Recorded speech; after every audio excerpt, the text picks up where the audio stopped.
Matthew 22. Jesus spoke to them again in parables. Remember how I said he just is a storytelling man. Story after story, parable after parable. The kingdom of heaven is like a king who prepared a wedding banquet for his son. By the way, in ancient Jewish culture, in Jesus' culture, a wedding banquet was a huge celebration. And the people who set up and execute the banquet it wasn't the groom, it was the groom's family. And these parties would last for days. Many of them were extravagant, and it was basically built around eating and drinking and dancing. I don't know if you've ever seen the movie Fiddler on the Roof. I can just unequivocally say, if you have not, you should. Number one, it will probably give you more insight into Jewish culture, even in Jesus' day, than anything I can talk about or any article I could refer you to. Anyway, here's a second reason. It's just great theater.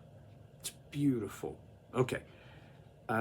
In that movie, there is a wedding scene, and boy, it's so jubilant, so full of joy, it's huge.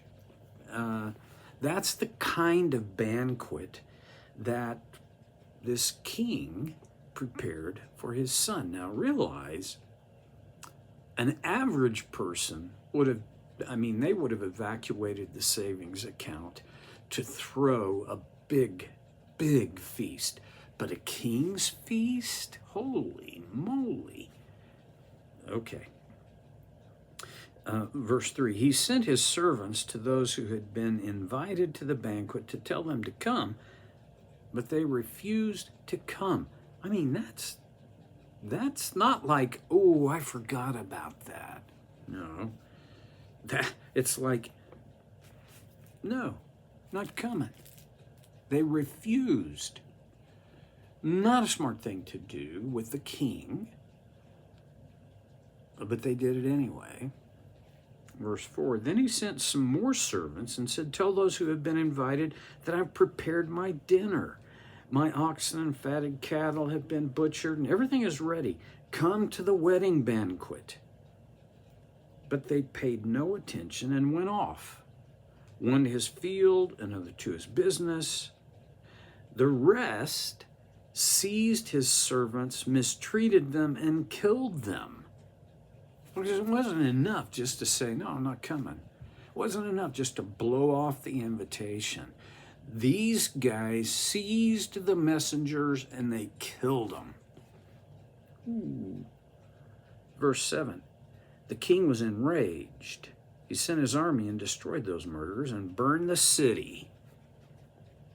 Okay, that's what a king would have done in Jesus' day. Don't miss the allegorical nature of this parable. Who was the king? Who was the son? Who were the messengers? And who were those who refused?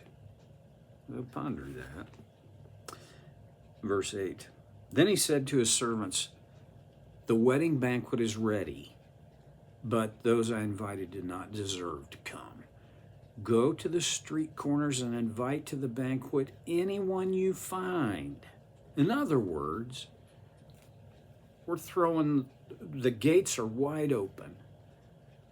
Anybody can come to this feast. I want anybody there. So the servants went out into the streets and gathered all the people they could find, both good and bad, indiscriminately. And the wedding hall was filled with guests. This would have made the king happy, wouldn't it? Well, verse 11, but when the king came to see the guests, he noticed a man who was not wearing wedding clothes.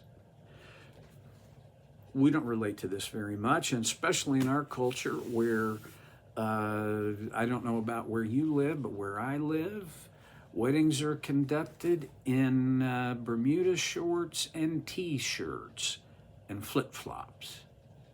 But in Jesus' day, you wore your best to the wedding feast.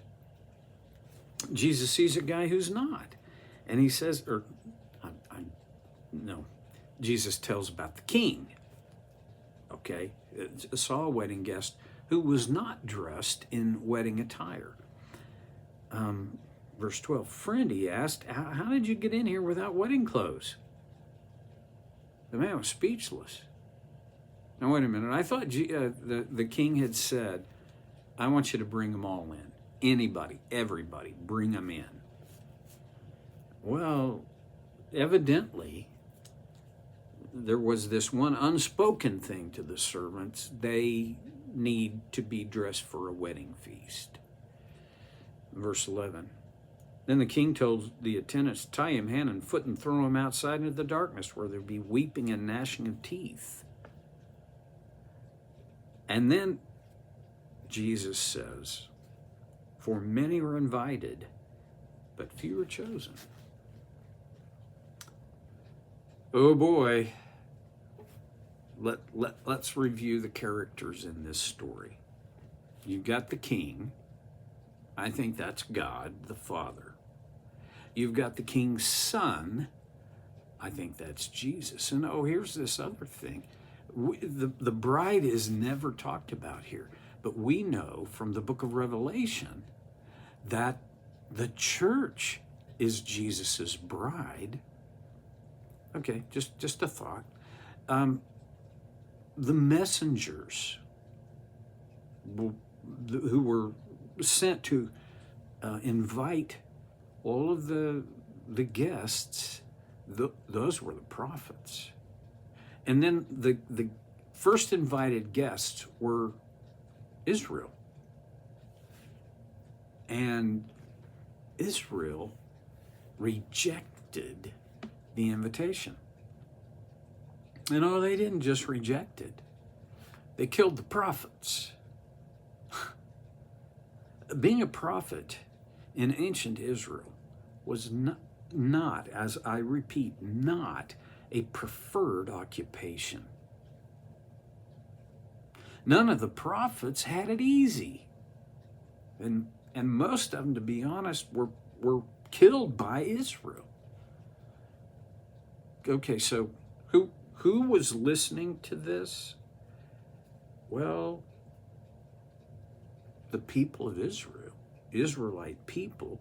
I think, what we got is basically a continuing narrative from chapter 21. Well, he's talking to Pharisees and chief priests. Well, see, these guys wanted to, according to verse 45 of chapter 21, when the chief priests and Pharisees heard Jesus' parables, they knew he was talking about them. They looked for a way to arrest him, but they were afraid of the crowd because the people held that he was a prophet. So we talked about that last time. The parable about the vineyard and the tenants, that was quite pointed, but it wasn't enough. And Jesus didn't stop there. He goes on to this wedding banquet story. None of these Pharisees and chief priests would have gone, gee, yeah, that's an interesting story. They would have every single one of them would have known Jesus was telling this story as an accusation of them. It wasn't veiled, it wasn't hidden, it wasn't, they knew. Okay, back to the characters.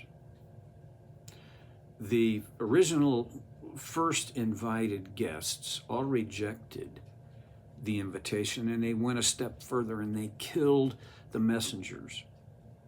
Well, the king, God, he was quite angered by this.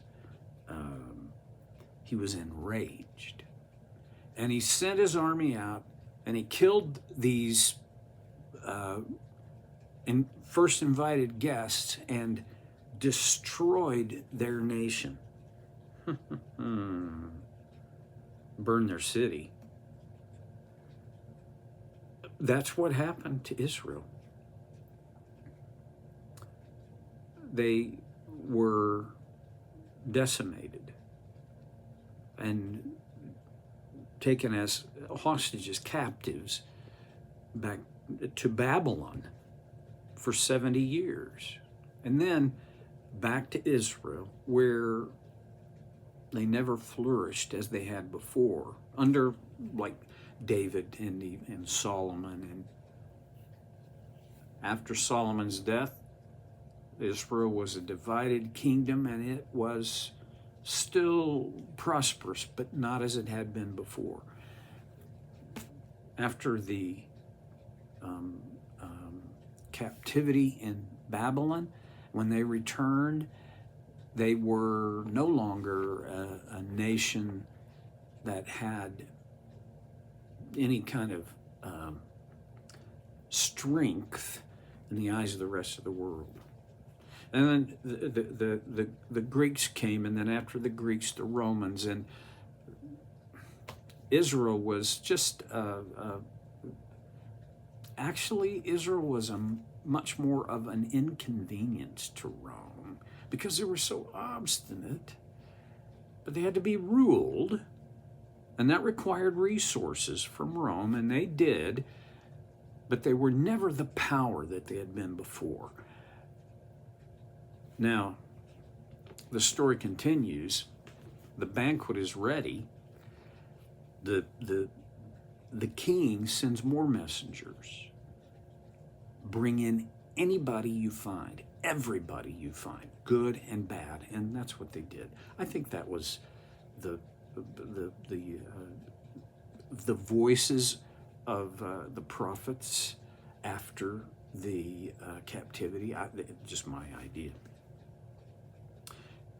And the banquet hall was full.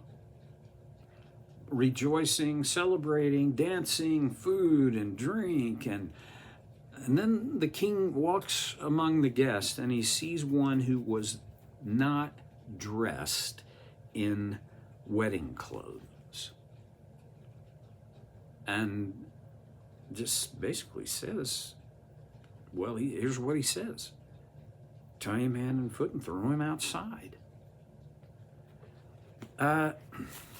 We got to do a little more thinking, and I need to do a little more talking about wedding clothes. And then the last thing that Jesus said, many are invited, but few are chosen.